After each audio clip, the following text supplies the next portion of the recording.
Bienvenidos a este vídeo. En este vídeo vamos a ver algunos detalles y algunas nociones generales sobre lo que son relaciones en matemáticas. Quizás nos pueda parecer bastante abstracto lo que es una relación en matemáticas, pero la propia palabra ya nos está diciendo en qué consiste.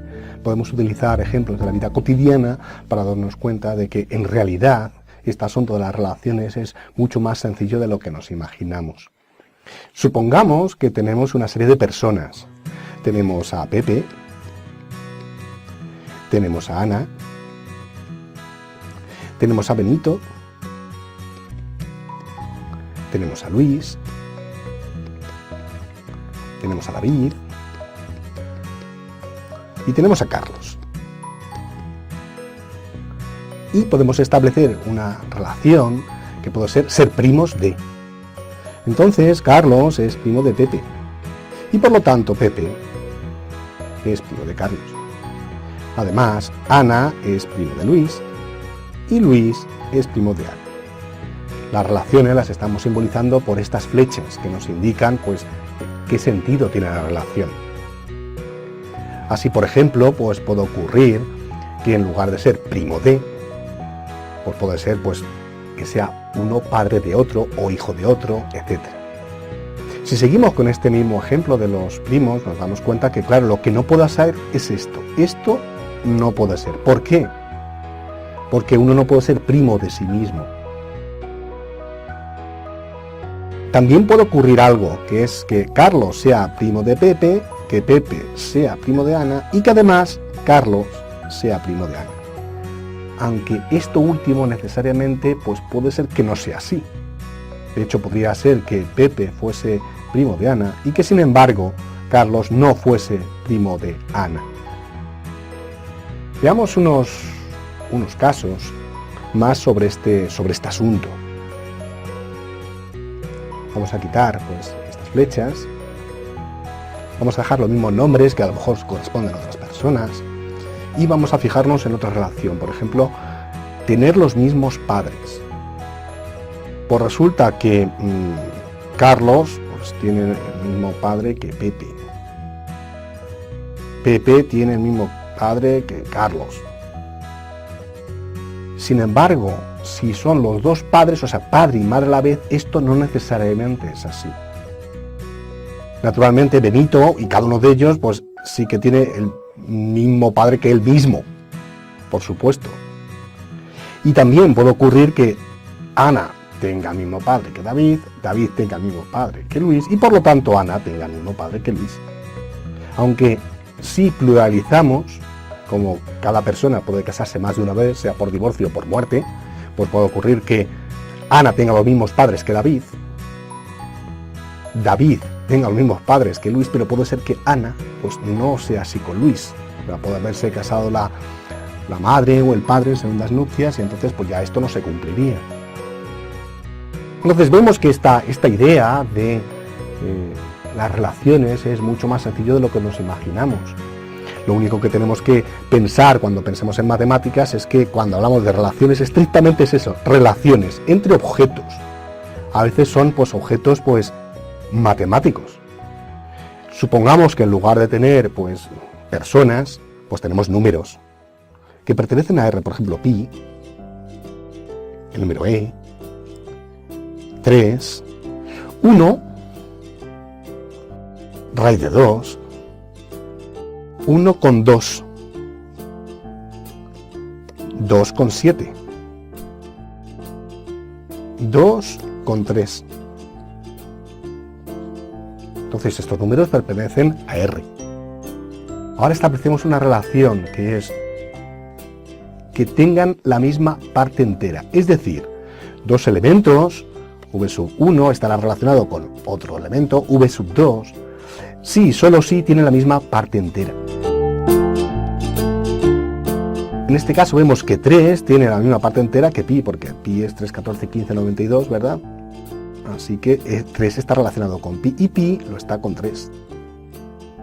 Además, 3 está relacionado consigo mismo porque tiene la misma parte entera que él mismo. Es más, si tuviéramos 3 por 1, pues 3 está relacionado con pi, pi está relacionado con 3,1 y además 3 está relacionado con 3,1. Como todos los números empiezan por ellos mismos de la misma manera, ¿verdad? Pues entonces todos tendrán esta flecha sobre ellos mismos. A esto lo vamos a llamar reflectividad. O sea, existe una propiedad, que es la propiedad reflexiva, que es que un número, por ejemplo en este caso, o un objeto, está relacionado consigo mismo. Luego existe otra propiedad, que es la simétrica. Vamos a ver, si E es 2 y pico, ¿verdad? Entonces E está relacionado con 2,7 y a su vez 2,7 está relacionado con E. Hay una simetría, ¿verdad? Pues a esto se le llama propiedad simétrica. Y la transitiva es que va a 3, o sea, si 3 está relacionado con pi, pi está relacionado con 3,1, entonces necesariamente 3 está relacionado también con 3,1. A esto pues lo llamamos transitividad. De tal modo que tenemos muchas propiedades en las relaciones, pero nos vamos a fijar en las principales, que van a ser la reflexiva. Luego vamos a tener la simétrica, la antisimétrica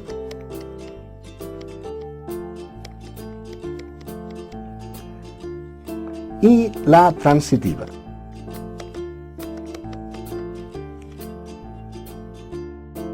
La simétrica la acabamos de ver. ¿En qué consiste la antisimétrica? Bueno, pues la antisimétrica viene a decir lo siguiente. Tengo dos elementos, v1, que está relacionado con v2, y v2, que está relacionado con v1, y esto se cumple si y solo si v1 es igual a v2. Esta sería la antisimétrica. Digamos que hay simetría si solamente es el mismo elemento. No tiene más misterio que eso. Y no se cumple para esta propiedad de simétrica para ningún otro caso, ¿no? Entonces vamos a tener una posibilidad que es la siguiente, que sea reflexiva, simétrica y transitiva. Y vamos a tener otra posibilidad que sea reflexiva, antisimétrica y transitiva. Insisto, hay muchísimas propiedades, además muchísimos tipos de relaciones, pero principalmente para lo que nos interesa a nosotros en particular es que sea o reflexiva, simétrica y transitiva, o que sea reflexiva, antisimétrica y transitiva. Entonces, en virtud de solamente esas dos posibilidades, tendremos las relaciones de equivalencia cuando se da la simetría, y las relaciones de orden parcial, o relaciones de orden, para abreviar, es que cuando se da la antisimetría. Y no vamos a considerar más. Hay otras relaciones, todas las que queramos, muy extrañas, muy raras, pero estas son las más importantes que se dan en matemáticas.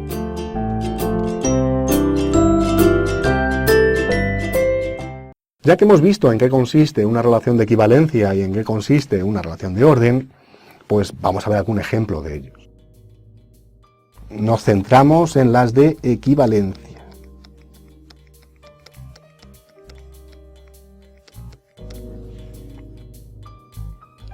Y, pues como me gustan los ejemplos con personas, pues tenemos a Pepe, tenemos a Ana, tenemos a Juan, tenemos a David y tenemos a John.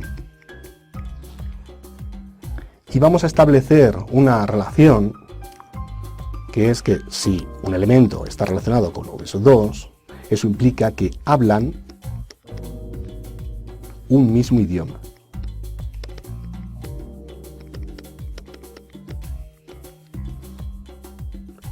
De tal modo que cada uno de ellos habla el mismo idioma que él mismo. Así que tendremos, ¿verdad?, la reflexiva. Además, Pepe habla español, igual que Ana, así que Ana también está relacionada con Pepe. Juan, pues habla también pues español, que además de estar relacionado con Pepe y con Ana, pues estaría relacionado, por ejemplo, pues con David. Y además David habla español e inglés. Y John solamente habla inglés. Así que David estará relacionado con John. Pero esto de aquí, esto no se da, porque Juan no habla inglés. Entonces este es un caso de que pues sería reflexiva, sí. Es simétrica, sí, pero no es transitiva. Así que no es de equivalencia. No nos vale como ejemplo de relación de equivalencia. Vamos a borrar estas flechas. Incluso el tipo de relación que se establece entre estas personas, ¿no? Y ahora pues podemos establecer tener la misma nacionalidad, por ejemplo. Pues bueno, pues cada uno de ellos será reflexivo, ¿verdad? Porque todos tienen la misma nacional que ellos mismos. Además, Pepe, pues si tiene la misma nacional de Ana, ¿verdad? Entonces Ana tendrá la misma nacional de Pepe. Así que simétrica sí que será. Y además, pues Ana tiene la misma nacionalidad que David. Y por lo tanto, Pepe tendrá la misma nacionalidad que David. Así que también será transitiva. Aquí estamos considerando el caso de que solamente se tiene una sola nacionalidad. No es posible la doble nacionalidad, porque entonces tendríamos otra vez el caso anterior de hablar un mismo idioma. Porque John podría tener nacionalidad española e inglesa o irlandesa, ¿no? Entonces ya no funcionaría. Entonces vemos que en este caso sí que es una relación de equivalencia. Siempre y cuando, insisto, pues no haya dobles nacionalidades. Vamos a suponer ahora otra relación, que es que vivan en la misma casa. Entonces, cada uno de ellos pues vive en la misma casa que el mismo, así que es reflexiva. Además, Pepe vive en la misma casa que Ana, así que necesariamente Ana vive en la misma casa que Pepe, así que será también simétrica. Igual pasa con David y John, que comparten piso, ¿verdad? Y será transitiva si Juan vive en la misma casa que Pepe y Ana, pues Pepe está relacionado con Ana, Ana está relacionada con Juan, y necesariamente Pepe también está relacionada con Juan. Así que en este caso también tenemos transitividad. Por lo tanto, también sería una relación de equivalencia. Y ahora, pues nos pueden preguntar dos cosas. Por ejemplo, ¿cuántas clases hay? ¿Qué son las clases? Las clases, pues simplemente pues, nos dicen cómo podemos dividir ese conjunto de elementos. En este caso, pues van a ser pues personas, ¿no? Entonces vemos que claramente pues hay dos grupos.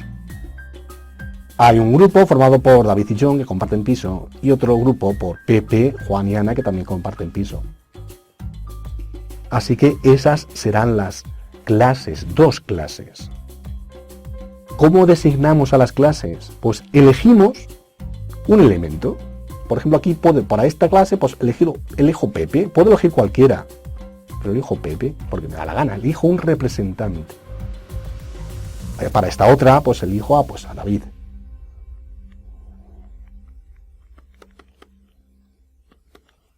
A David. Y cierro.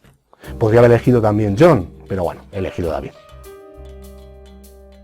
Así que tengo mis dos clases, cada una representada por un representante, tanto Pepe como David. Entonces, la otra cosa que me pueden decir es ¿cuál es el conjunto cociente? Pues el conjunto cociente simplemente es el conjunto formado por todas las clases. En este caso, pues lo podemos simbolizar por un mapa cuadrado donde estarían todas esas personas, y todo ese mapa lo podemos dividir en este caso en dos trozos. Uno con el representante Pepe simbolizaría la primera clase, y otro con el representante David. Es más, el conjunto cociente se puede escribir en forma de llave de esta manera. Simplemente la enumeración de las clases.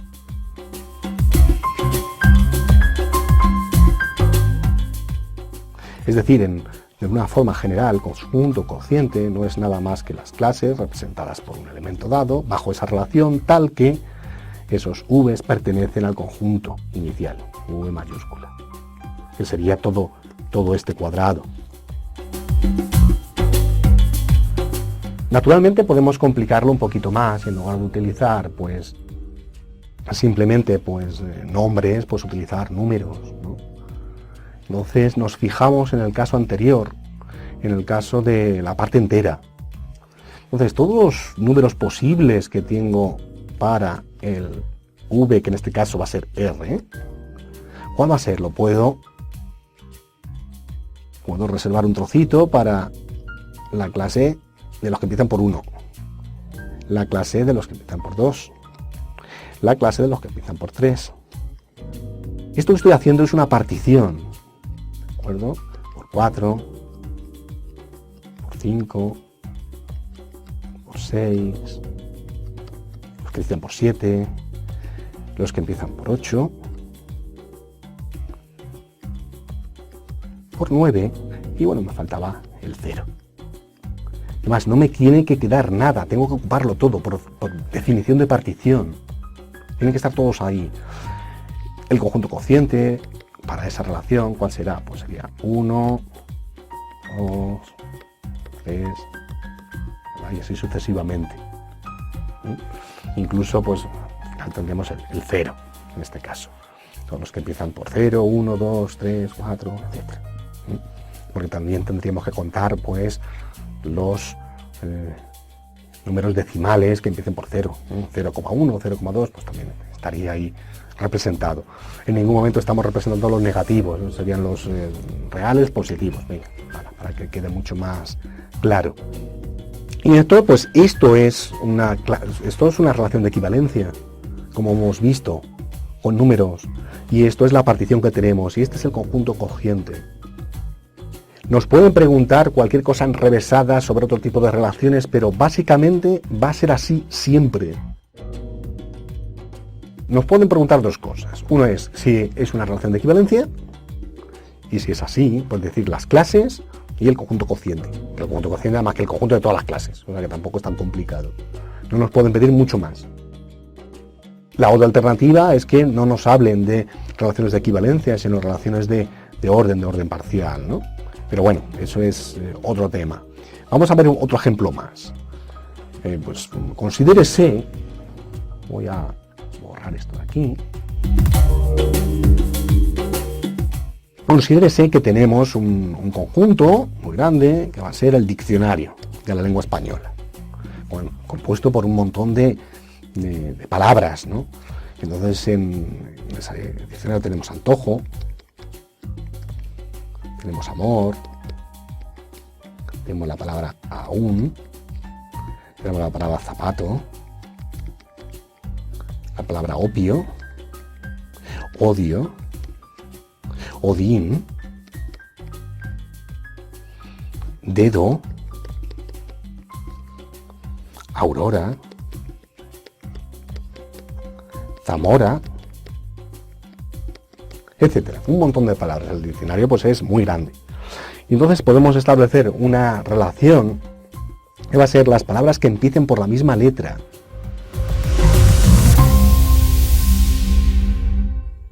¿Qué letras pueden ser? Pues A, B, C, D, etcétera.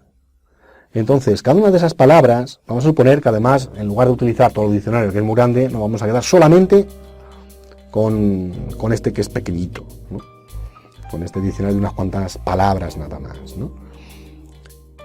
Entonces vemos que cada palabra pues empieza por la misma letra que ella misma, así que todas esas palabras están relacionadas con ellas mismas, así que tendremos la reflexiva. Además, por ejemplo, antojo está relacionado con amor porque empiezan por la misma letra, pero amor también lo está con antojo, así que eso pasará a temas siempre. Tendremos la simétrica. Además, si antojo está relacionado con amor porque empieza por la misma letra y amor lo está con aún, entonces antojo lo tiene que estar con aún. Así que también tendríamos la transitiva.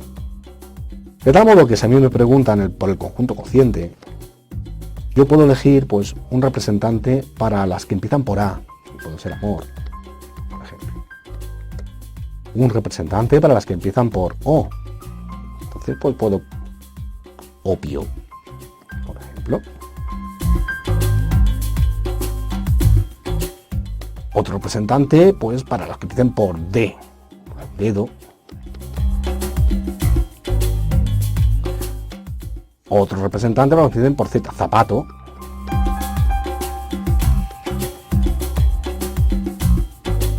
Y con eso creo que hemos consumido todo nuestro pequeño diccionario de palabras extrañas, ¿no? Si en lugar de circunscribirnos a este diccionario pequeñito, decidimos pues utilizar otro diccionario, o sea, el completo de la lengua, ¿cómo sería? Aquí solamente hay 4 clases, porque son las únicas comienzos que tenemos de palabras, ¿no? O con A, o con O, o con D, o con Z. Pero yo puedo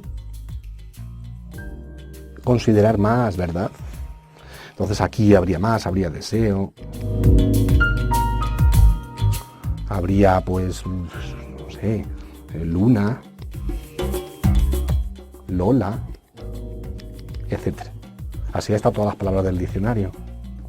Entonces yo podría tener aquí pues otro representante, pues por ejemplo, pues deseo, si quiero, luna.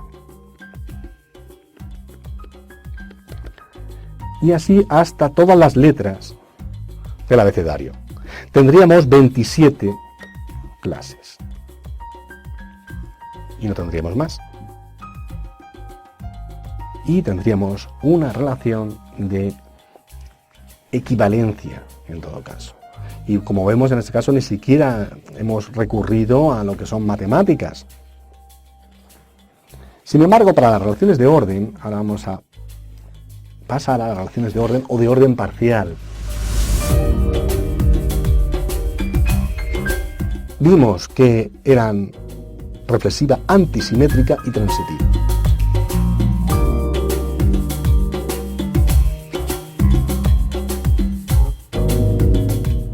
Pongamos, por ejemplo, la relación entre números, ¿no? Una relación entre números que va a ser menor o igual. O sea, v sub 1 estará relacionado con v sub 2. Sí, solo si v sub 1 es menor o igual que v sub 2. Obsérvese que decimos menor o igual. Yo puedo tener una serie de números enteros, por ejemplo, menos 1, 2, 3, 7, 13. Vemos que cada uno de ellos es igual a sí mismo, así que se cumple la igualdad de eso. Así que reflexiva sí que tendremos. Todos los números están relacionados con ellos mismos. ¿Tendremos transitiva?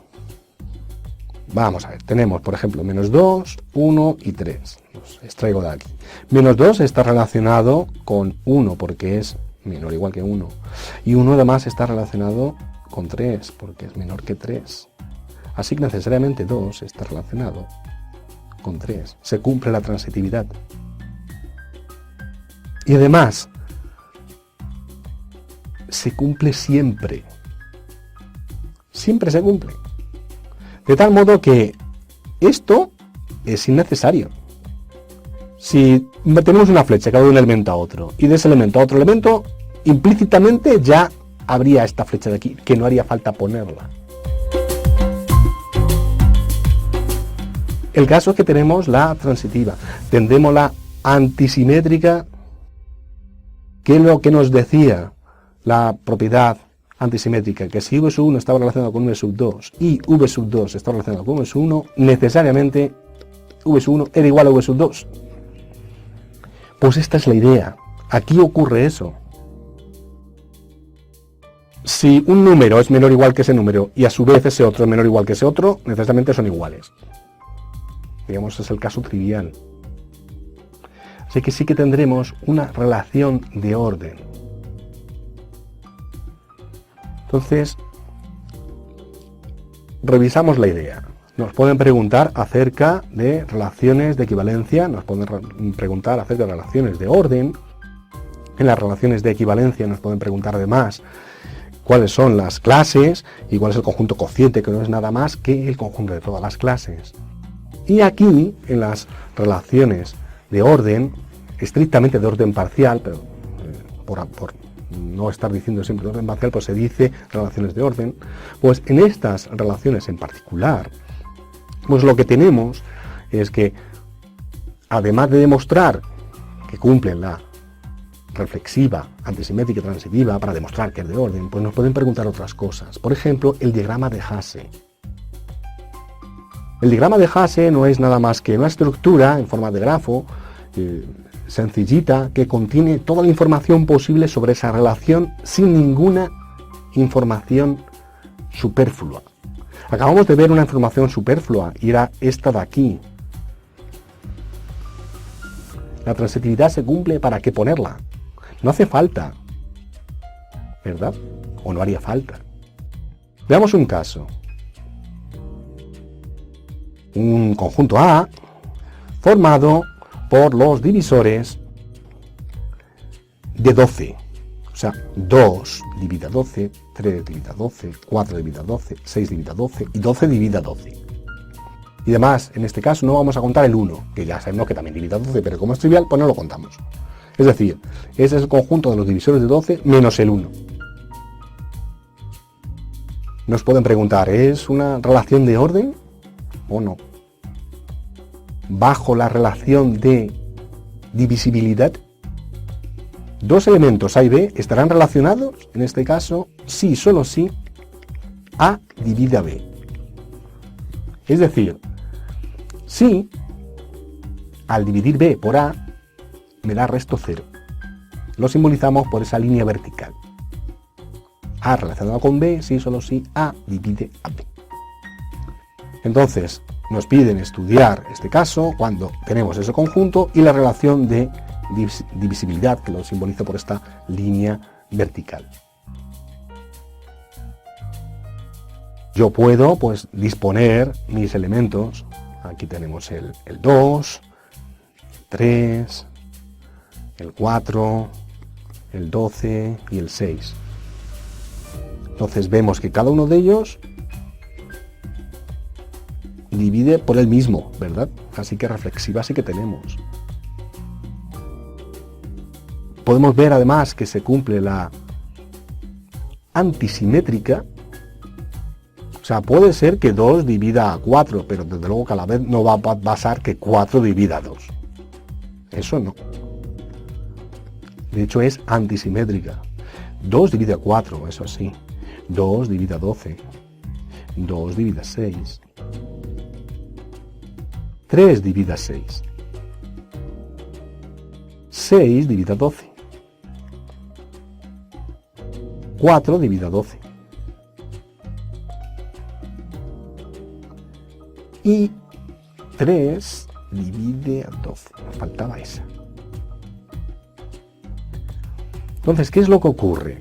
Lo que ocurre es lo siguiente, que ahí nos sobra información. Así que yo puedo borrar, ¿verdad?, esta información que es superflua.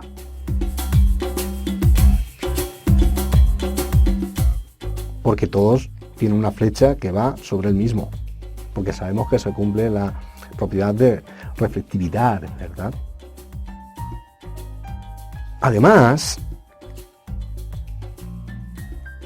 tenemos la transitividad. Vamos a ver, 2 dividido a 4 y 4 dividido a 12, por lo tanto 2 dividido a 12. Esta sobra, la marcamos, pero no la borramos. ¿De acuerdo? 3 dividido a 6, 6 dividido a 12, así que esta también la marcamos para ser borrada.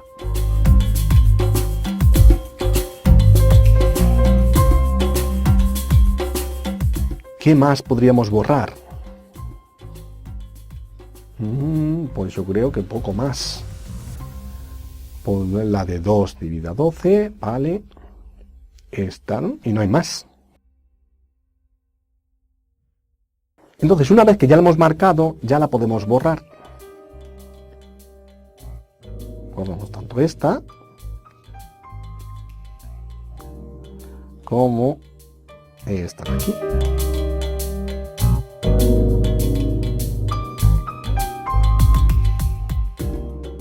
Entonces, ¿qué es lo que tenemos? ¿Qué es lo que nos queda? Nos queda pues una estructura con una serie de elementos, con la mínima información posible, y yo lo puedo reorganizar. Vamos a ver, esas flechas, vale, me apuntan la dirección, pero yo puedo hacer un truco. Yo puedo poner aquí 2, aquí 3, aquí 4, aquí 6 y aquí 12.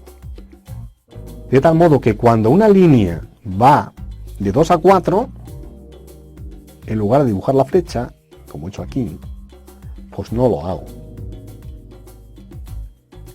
Dejo solamente la arista esa, una línea sin más. Lo mismo es de 3 a 6. Asumo que la dirección hacia arriba es la dirección de la flecha. De tal modo que de 2 a 6 también tendríamos una flecha, pero que no la pongo porque va de subida. Así que ahí funciona. Y lo mismo pasa de 4 a 12 y de 6 a 12. Esto es un diagrama de Hasse. Nos suministra la mínima información imprescindible de la relación sobre un conjunto dado, una relación de orden parcial. Y nada más. Cosas prohibidas. Nunca puede haber una línea horizontal, porque si hay una línea horizontal no se sabe en qué dirección va la flecha virtual, digámoslo así. Una flecha virtual que está señalando de esta manera, que no se pone. ¿De acuerdo? Y eso es el diagrama de Hasse, no tiene mucho más que hacer sobre un diagrama de Hasse. ¿Qué es lo que nos pueden preguntar sobre diagramas de Hasse? Bueno, pues en diagramas de Hasse pues nos pueden preguntar alguna cosita. Por ejemplo, pues que el máximo, el mínimo, conjuntos minimales, maximales, etc. Vamos a ver. En este caso, el máximo va a ser 12, porque solamente hay un maximal, que es ese 12. Y si hay un maximal y este es único, por lo tanto es el máximo. El conjunto minimal está formado por el 2 y por el 3. Como hay 2 y no es único, entonces no hay mínimo.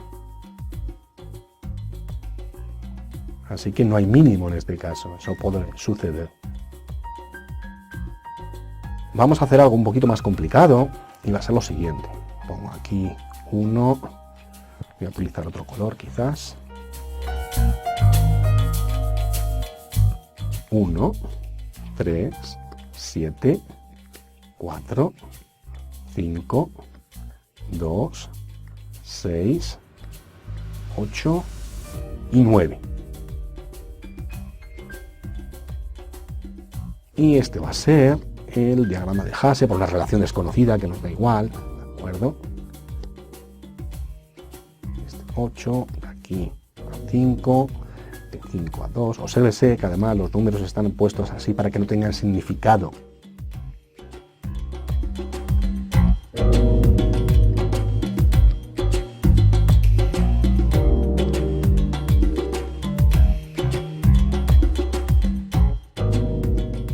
Y dentro de este, pues, escogemos un conjunto, voy a ponerlo en verde, que va a ser el 8 y el 9. O sea, esto de aquí. 8 y 9. Y nos piden calcular el conjunto de las cotas superiores de 8 y 9. Esta es otra cosa que nos pueden preguntar una vez que tengamos el diagrama de Hasse. ¿Cuál sería el conjunto de las cotas superiores de 8 y 9? Pues los que estén por encima, tanto de 8 como de 9. Aquí estar por encima no significa que geométricamente estarán por encima, sino que están por encima y relacionados con. Por encima de 8 y 9, pues tendríamos 6, ¿verdad? Voy a ponerlo en rojo.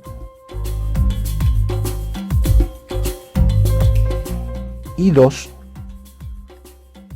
O ya, pero es que hay 5, ¿por qué lo hemos dejado fuera? Ah, muy sencillo. Vale, 5 está por encima de 8. Se puede ver aquí. Pero ¿qué es lo que ocurre? Que no hay una relación entre 5 y 9. No hay una línea que una 5 y 9.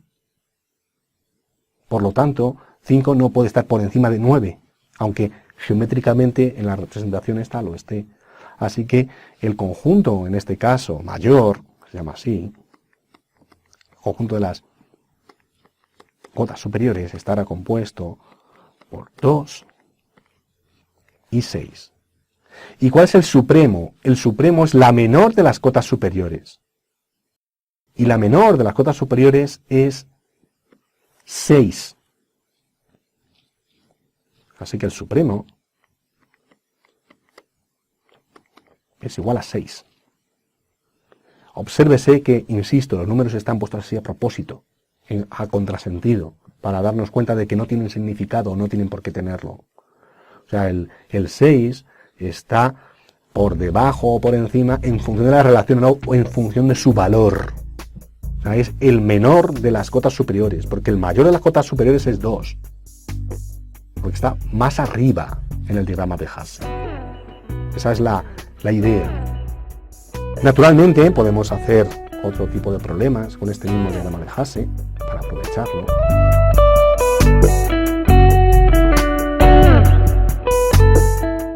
Y vamos a utilizar pues un conjunto, que va a ser el conjunto B, compuesto por el 1 y por el 2. Es decir, por este y por este. Y nos piden calcular las cotas inferiores de ese conjunto. O sea, los que están por debajo en el diagrama de Hasse. Desde luego que 5 lo está relacionado tanto con 1 como con 2, así que está por debajo, así que 5 vale. 8 también.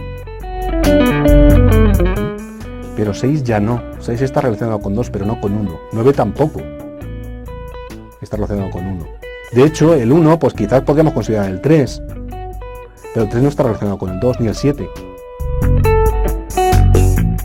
Así que en este caso el conjunto de las cotas inferiores, o minor o minor, de B, perdón, de B, va a estar compuesto solamente por el 5 y por el 8, y nada más. ¿Y cuál es el ínfimo? ¿Cuál es el ínfimo en este caso? El ínfimo será la mayor de las cotas inferiores. ¿Y la mayor de las cotas inferiores cuál es en este caso? 5. Porque es la mayor en función de esta relación, no en valor numérico, que también puede coincidir o no, da igual. Entonces, este es el tipo de problemas que nos pueden pedir cuando tengamos una relación de orden. Nos pueden demostrar que efectivamente es una relación de orden, dibujar sobre el diagrama de Hasse, y además nos pueden pedir pues máximos, mínimos, maximales, minimales, y también tanto las cotas superiores como las cotas inferiores, y tanto en un caso como en otro, el supremo como el ínfimo. Y con esto cubrimos prácticamente todos los tipos de problemas principales que nos pueden preguntar en esto de las relaciones, cuando nos circunscribimos a estas dos tipos, unas que son las relaciones de orden y otras son las relaciones de equivalencia. Y con esto pues hemos terminado este vídeo. Gracias por su atención.